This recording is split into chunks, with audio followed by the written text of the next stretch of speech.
En los últimos momentos de la vida de Jesús, aquí en la tierra, Él pronunció 7 frases que hasta hoy tocan los corazones y transforman vidas. Imagina a alguien sufriendo un dolor tan terrible como la crucifixión, y aún así pronunciando palabras llenas de amor, compasión y sabiduría. ¿Qué lo motivaría a hacer eso? Estas frases no fueron solo palabras sueltas, sino mensajes con el poder de transformar la comprensión humana sobre el sacrificio de Jesús. Cada una de ellas lleva un significado profundo, y entender el contexto en el que fueron dichas es como abrir una ventana para comprender lo que el verdadero amor significa. Jerusalén estaba agitada ese día. Era una época especial, la celebración de la Pascua, una de las mayores festividades del pueblo judío. Las calles estaban llenas de personas que venían de diferentes lugares, trayendo sus tradiciones, sus historias y sus esperanzas.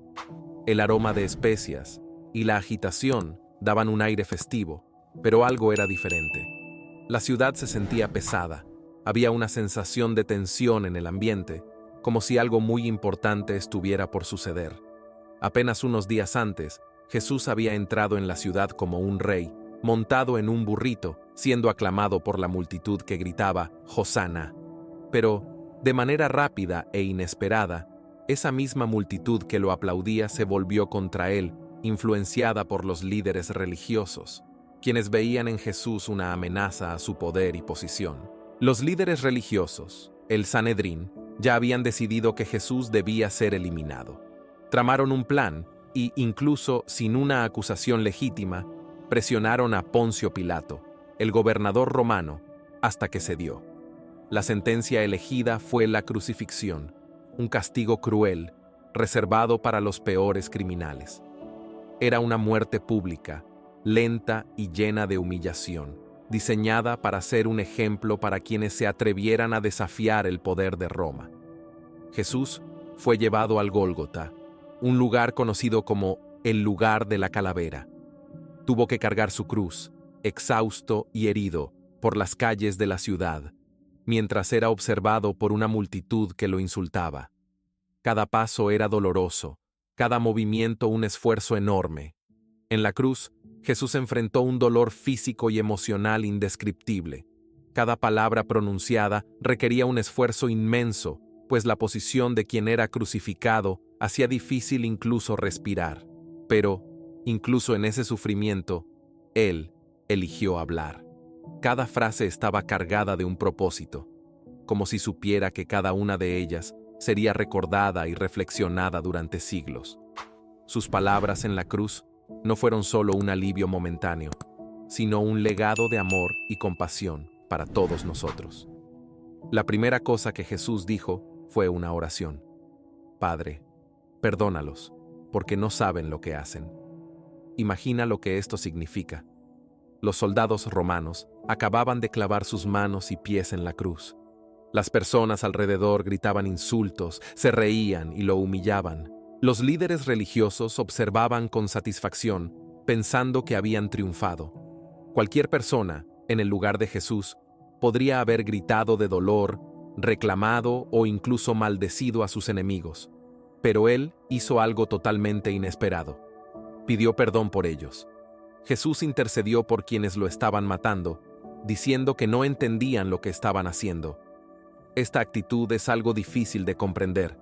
Jesús no solo perdonó, sino que también demostró compasión, reconociendo que las personas a su alrededor estaban cegadas por la ignorancia y el odio. Él mostró lo que significa un amor que no tiene límites, que es más grande que cualquier ofensa o injusticia. Esta oración no fue solo para los soldados o para los líderes religiosos, fue para toda la humanidad. Jesús mostró que su sacrificio en la cruz no era solo para ese momento, sino para abrir un camino de perdón y reconciliación para todos los tiempos. Este gesto nos invita a reflexionar. Si Jesús, incluso sufriendo de forma tan cruel, logró perdonar a quienes lo lastimaron, ¿qué nos impide a nosotros perdonar a las personas a nuestro alrededor? El perdón no es solo un acto de amor, sino también de libertad, algo que transforma tanto a quien lo otorga como a quien lo recibe. Esta primera frase de Jesús en la cruz es un ejemplo poderoso de cómo el amor y el perdón pueden cambiarlo todo. En medio de un dolor extremo y de un aparente abandono, Jesús comienza su declaración con la palabra Padre. Este detalle, a menudo ignorado, tiene una profundidad inmensa. Incluso en su mayor agonía, Él reafirma su íntima relación con Dios. La elección de esta palabra es un recordatorio poderoso de que, a pesar del sufrimiento, Jesús permanece conectado a la misión divina que lo trajo a la tierra.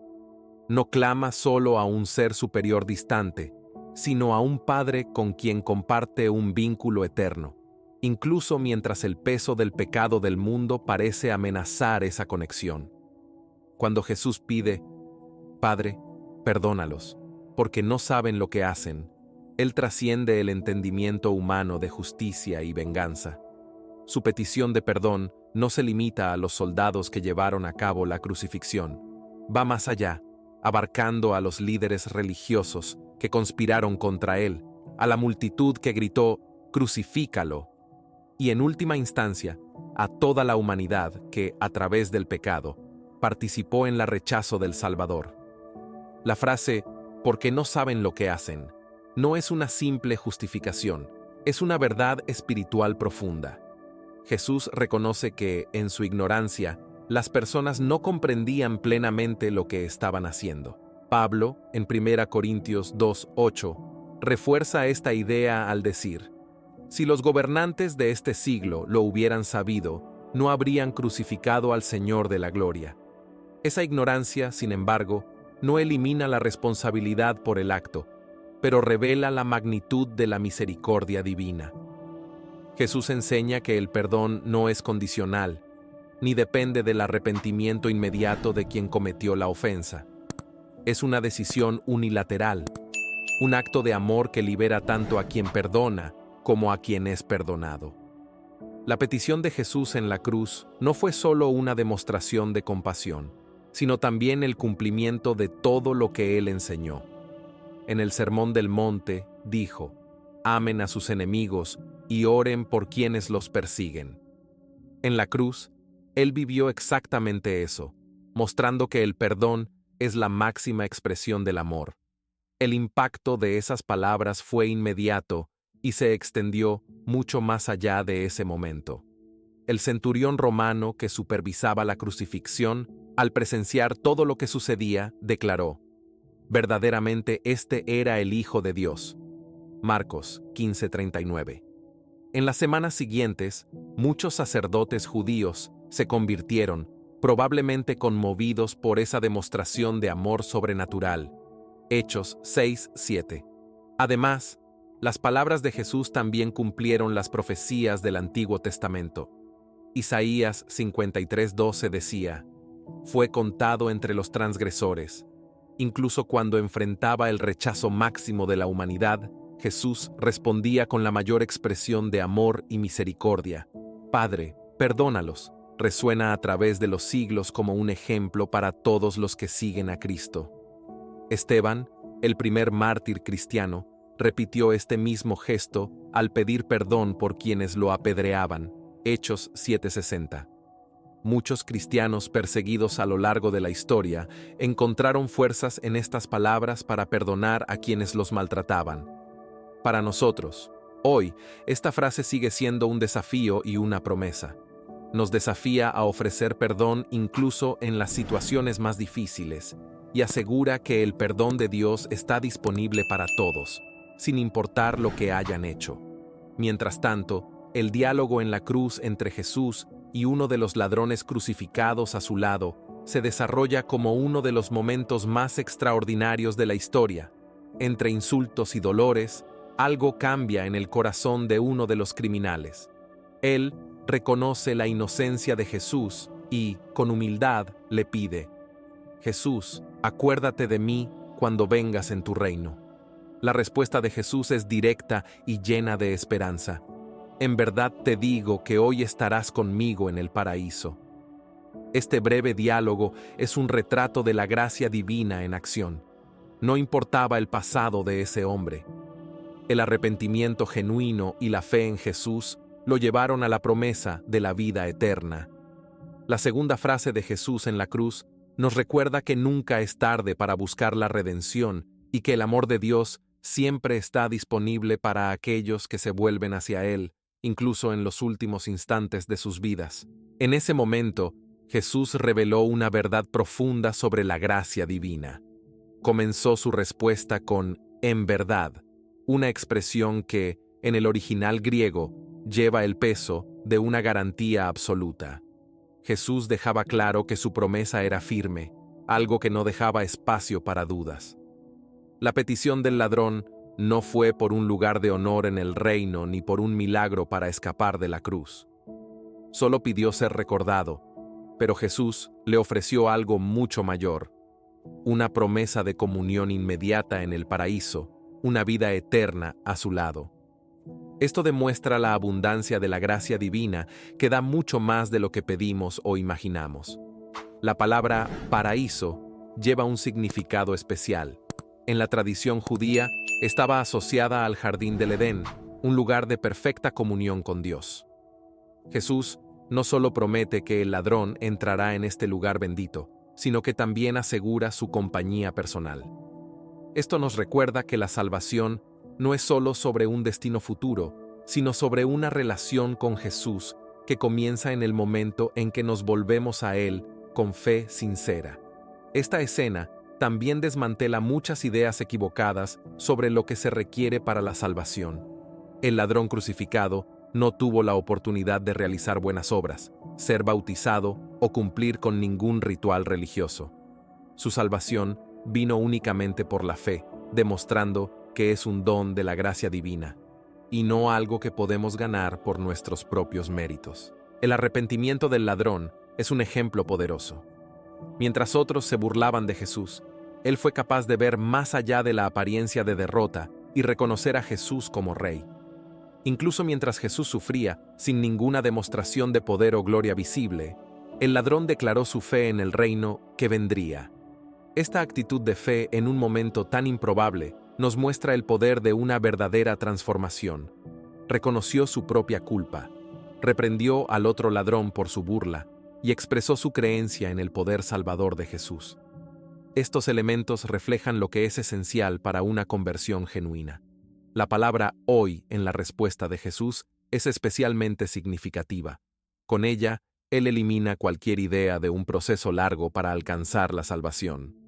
No hubo periodo de espera ni condiciones que cumplir. La promesa era inmediata. Ese mismo día, el ladrón estaría con Jesús en el paraíso. Esto nos enseña que la gracia divina no conoce retrasos. Cuando nos volvemos a Dios con sinceridad, Él nos recibe al instante. El contraste entre los dos ladrones al lado de Jesús es una lección que trasciende los siglos. Ambos estaban en la misma situación, enfrentando el mismo dolor, escuchando las mismas palabras de Jesús. Sin embargo, uno eligió la incredulidad y la burla, mientras que el otro eligió creer y arrepentirse. Este contraste nos recuerda que la cruz de Cristo exige una respuesta. Separa a quienes rechazan de quienes aceptan, mostrando que la decisión de creer o no está frente a todos nosotros. Incluso en sus últimos momentos, el ladrón arrepentido encontró esperanza, y su historia sigue resonando como un recordatorio de que nunca es tarde para aceptar la gracia de Dios. En ese momento de dolor inimaginable, mientras cargaba con el peso del pecado del mundo y la agonía de la cruz, Jesús se dirige a María, su madre, y a Juan, el discípulo amado. Con una compasión infinita, pronuncia palabras que trascienden el sufrimiento personal. Mujer, ahí tienes a tu hijo, ahí tienes a tu madre. Juan 19, 26, 27. Estas palabras revelan un amor que, incluso en el clímax de su misión divina, no olvida los lazos humanos y las responsabilidades prácticas. Jesús, aún cargando la mayor de todas las cargas, demuestra cuidado y preocupación por aquellos que ama. María, quien había recibido la promesa del ángel Gabriel 33 años antes, estaba ahora al pie de la cruz, viendo cumplirse la profecía de Simeón. Y a ti misma, una espada te atravesará el alma. Lucas 2:35. Como madre, llevaba en su corazón una mezcla de dolor y fe.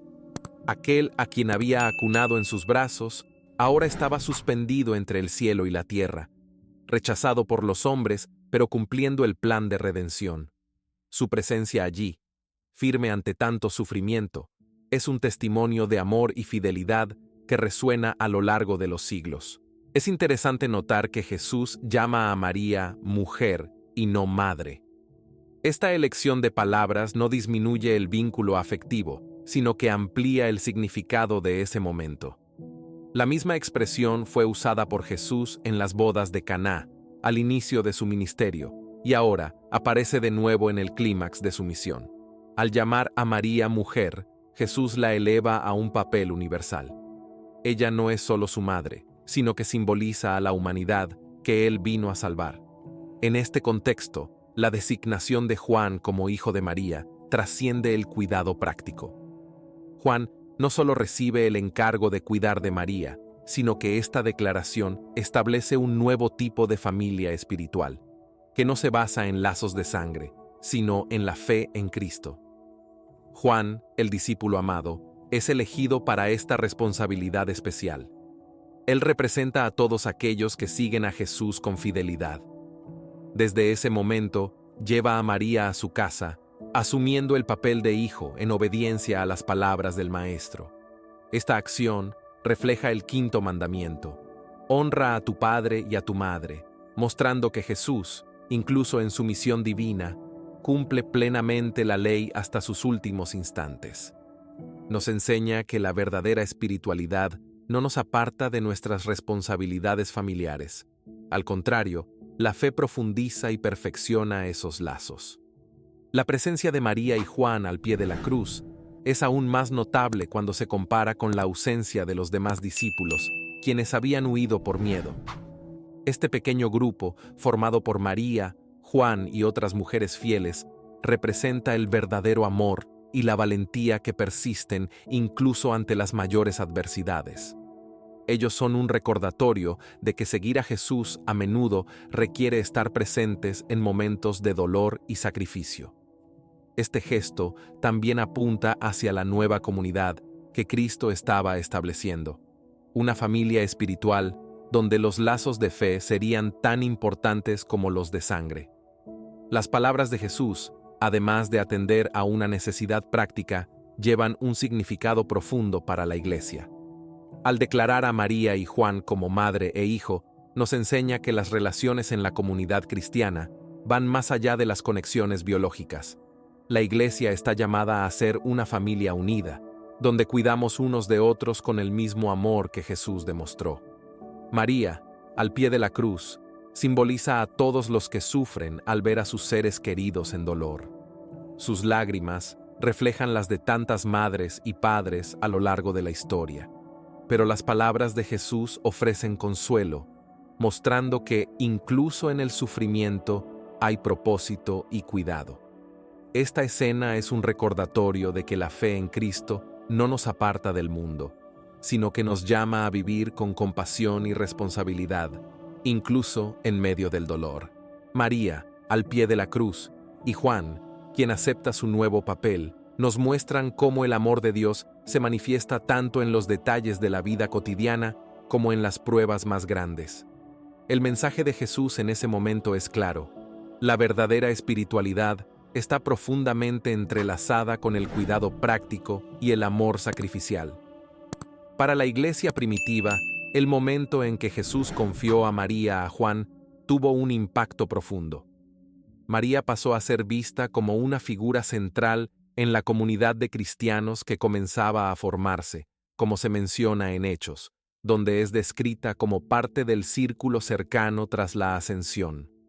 Fue testigo viva de la encarnación, vida, muerte y resurrección de Jesús, y su presencia entre los primeros seguidores sirvió como un poderoso vínculo entre el pasado y el futuro de la fe cristiana.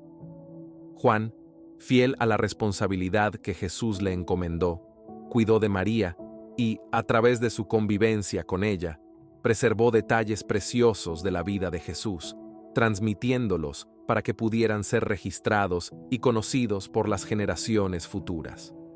En la cruz, sin embargo, otro momento impactante tuvo lugar. Alrededor de la hora sexta, una oscuridad sobrenatural cubrió la tierra, y entonces resonó un grito que quedaría marcado para siempre en la historia de la humanidad. Eli, Eli, lama sabactani. Dios mío, ¿por qué me has abandonado? Mateo 27:46. Estas palabras, cargadas de dolor y angustia, nos conducen al momento más profundo y misterioso del sacrificio de Jesús. Este clamor, pronunciado en arameo, cita el inicio del Salmo 22, un salmo que describe de manera impresionante el sufrimiento del Mesías. Sin embargo, no era solo una referencia literaria, era la expresión genuina de un momento de sufrimiento indescriptible, en el que Jesús experimentaba algo que nunca antes había conocido: la separación del Padre. Este abandono que Jesús sintió es algo que trasciende el entendimiento humano. Él, que había vivido en perfecta comunión con Dios desde la eternidad, ahora experimentaba la ruptura de ese vínculo, llevando sobre sí el peso total del pecado de toda la humanidad. Como escribió Pablo, al que no conoció pecado, Dios lo hizo pecado por nosotros. 2 Corintios 5:21. Es notable que, incluso en su angustia, Jesús aún se dirija a Dios como mi Dios.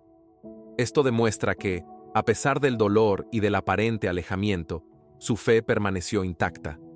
Es un ejemplo poderoso para todos los que enfrentan momentos de oscuridad espiritual, mostrando que es posible clamar a Dios incluso cuando todo parece perdido. El ¿por qué?, en la pregunta de Jesús, no refleja una falta de entendimiento acerca de su misión. Él sabía perfectamente la razón por la que estaba allí y el propósito de su muerte. Sin embargo, este clamor es la expresión honesta de la intensidad de su dolor. No solo llevaba el peso físico de la crucifixión, sino también el peso espiritual del pecado y de la ira divina. Ese momento es el clímax del sacrificio. Jesús tomó sobre sí el castigo que nos correspondía, experimentando la separación de Dios para que nosotros nunca tuviéramos que pasar por ello. Este grito también nos da una visión del profundo amor de Dios por la humanidad. El Padre, que antes proclamó: «Este es mi Hijo amado, en quien me complazco», ahora vuelve el rostro, no por falta de amor, sino porque era necesario para que el plan de redención se completara. En ese momento, justicia y misericordia se encontraron. La oscuridad que cubrió la tierra simboliza la gravedad espiritual del evento. No era simplemente una ejecución humana, era el clímax de una batalla espiritual que impactaría a toda la creación. La luz del mundo descendió a la oscuridad para rescatarnos del reino de las tinieblas y llevarnos a su maravillosa luz. Para aquellos que han experimentado sentimientos de abandono, estas palabras traen un mensaje paradójico de consuelo. Jesús, quien descendió a las profundidades más oscuras del desamparo, sabe exactamente lo que significa sentirse solo y separado. Él cargó con ese peso para asegurarse de que aquellos que creen nunca enfrenten el abandono de Dios. Además, el clamor de Jesús valida nuestro dolor humano, mostrando que es legítimo expresar nuestra angustia al Padre. Él no solo entiende, sino que ofrece consuelo y esperanza, incluso en los momentos más sombríos. No necesitamos esconder nuestros momentos más oscuros bajo una máscara de falsa espiritualidad. El propio Jesús, en su humanidad y divinidad, nos muestra que es posible ser honestos con Dios acerca de nuestros mayores dolores y angustias. Al clamar desde la cruz, no solo expresa el punto culminante de su sufrimiento, sino que también nos recuerda que la fe no se anula por el dolor y que, incluso en los momentos de aparente silencio divino, Dios permanece presente. Este es el clímax del sacrificio sustitutivo de Cristo. La copa amarga que aceptó en Getsemaní ahora está siendo completamente consumida. En ese momento, enfrentó el peso total de la maldición del pecado y la separación de Dios, todo para que la humanidad pudiera ser reconciliada con el Padre. Estas palabras nos recuerdan que la salvación tuvo un precio infinito, un costo que refleja el valor inmensurable que Dios le da a cada uno de nosotros. No podemos tomar esta salvación a la ligera, ya que fue comprada con el mayor de los sacrificios. Más tarde, ya cerca del final, Jesús, sabiendo que todo estaba consumado y que las Escrituras se habían cumplido, pronunció una frase corta pero llena de significado. Tengo sed. Juan 19:28. A primera vista, podría parecer simplemente una declaración física, resultado de las horas de tortura, exposición al sol y pérdida de sangre. Y ciertamente lo era. La sed física de Jesús es una realidad brutal de la crucifixión, y esta condición fue profetizada siglos antes. El Salmo 22:15 describe: Mi fuerza se ha secado como un tiesto, y mi lengua se pega al paladar. Era el cumplimiento exacto de una profecía, reforzada cuando los soldados romanos, en respuesta a su pedido, le ofrecieron vinagre en una esponja, como también estaba escrito en el Salmo 69:21. Me dieron hiel por comida, y en mi sed me dieron vinagre para beber. Sin embargo, estas palabras también tienen un significado espiritual profundo. La frase «tengo sed» no solo refleja el sufrimiento físico de Jesús, sino también su anhelo de cumplir completamente la obra de salvación. Su sed simboliza el deseo de traer reconciliación entre Dios y la humanidad, de cumplir todas las Escrituras y consumar el plan divino. Este momento nos invita a reflexionar sobre el amor incalculable de Jesús, quien, incluso en su sufrimiento extremo, se preocupó por cada detalle para asegurar nuestra redención eterna. Pero hay algo mucho más profundo en esta declaración. La sed física de Jesús es un reflejo de una sed espiritual aún mayor.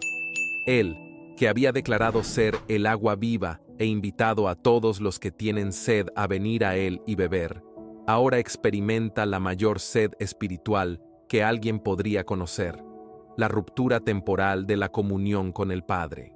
Esa sed, causada por el peso del pecado del mundo que Él cargaba, nos muestra la profundidad de lo que enfrentó por amor a nosotros.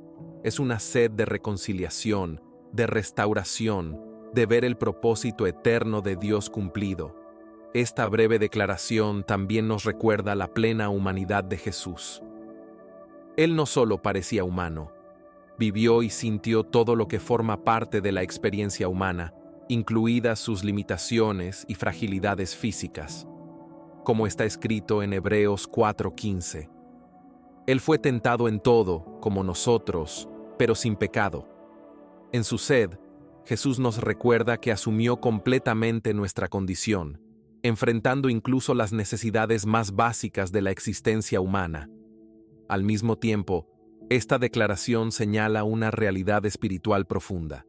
Jesús sufrió sed para que nosotros tuviéramos acceso al agua viva que sacia nuestras almas para siempre.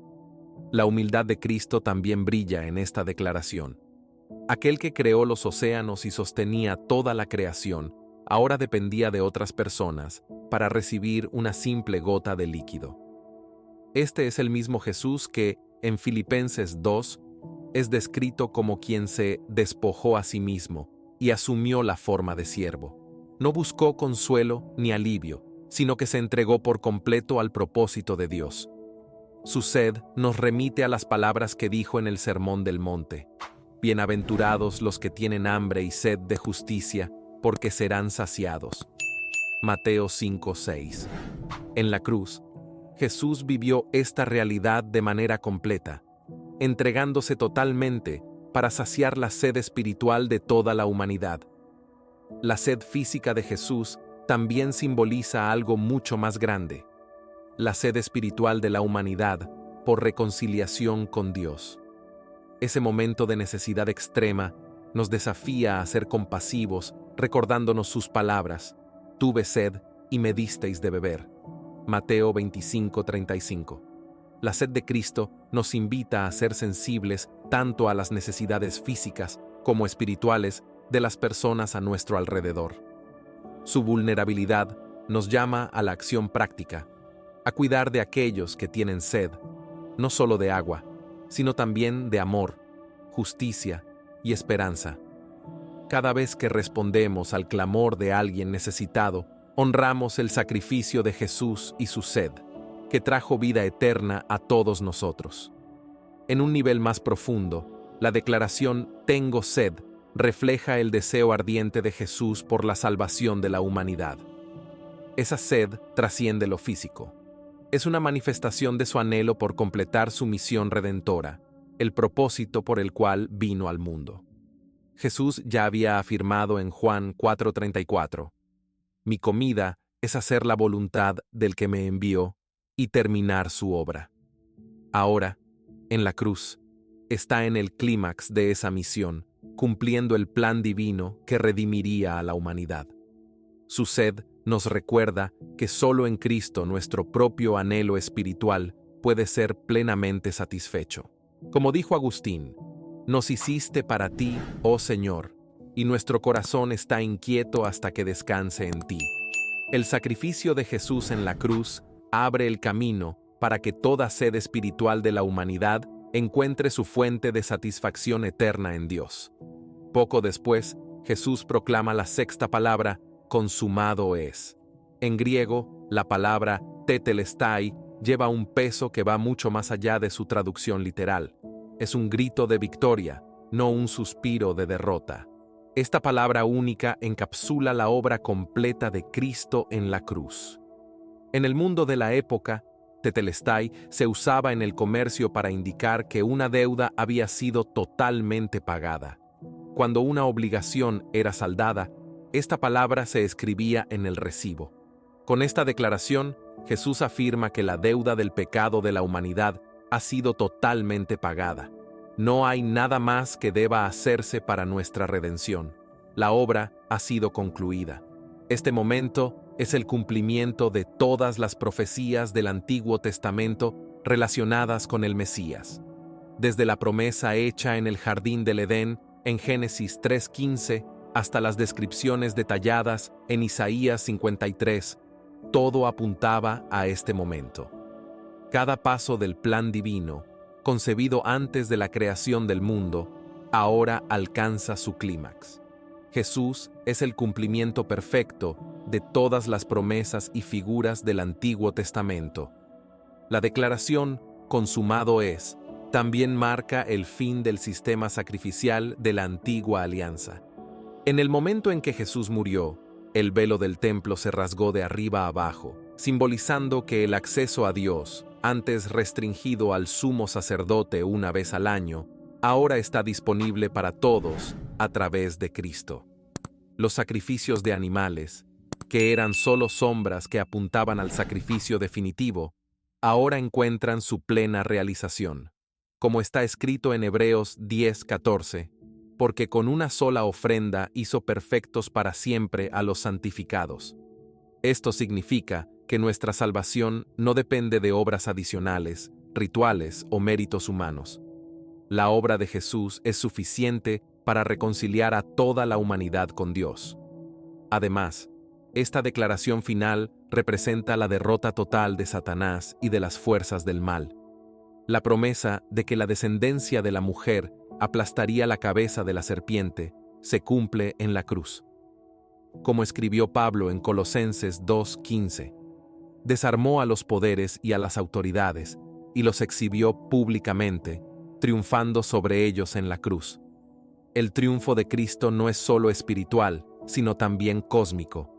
Él venció el pecado, la muerte y las fuerzas del mal de manera definitiva. Su victoria es el fundamento de nuestra redención y la garantía de nuestra esperanza.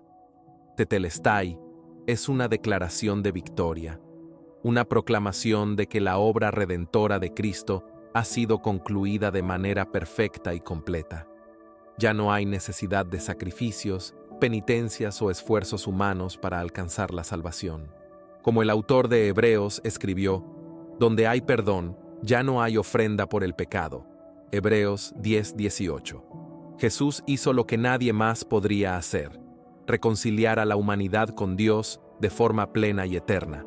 Esta palabra final en la cruz nos llama a vivir en la libertad y seguridad de esa victoria, sabiendo que todo fue consumado por amor a nosotros. Si estas palabras de Jesús en la cruz han tocado tu corazón y deseas seguir aprendiendo más sobre las historias y mensajes que transforman vidas, suscríbete ahora al canal. Aquí encontrarás reflexiones bíblicas que fortalecen tu fe y te acercan a Dios. No olvides dar me gusta a este video, ya que eso nos ayuda a llegar a más personas con la palabra de Dios. Comparte este mensaje con alguien que también necesite escuchar esta palabra de esperanza y amor. Juntos, podemos llevar la luz del Evangelio para transformar corazones y vidas.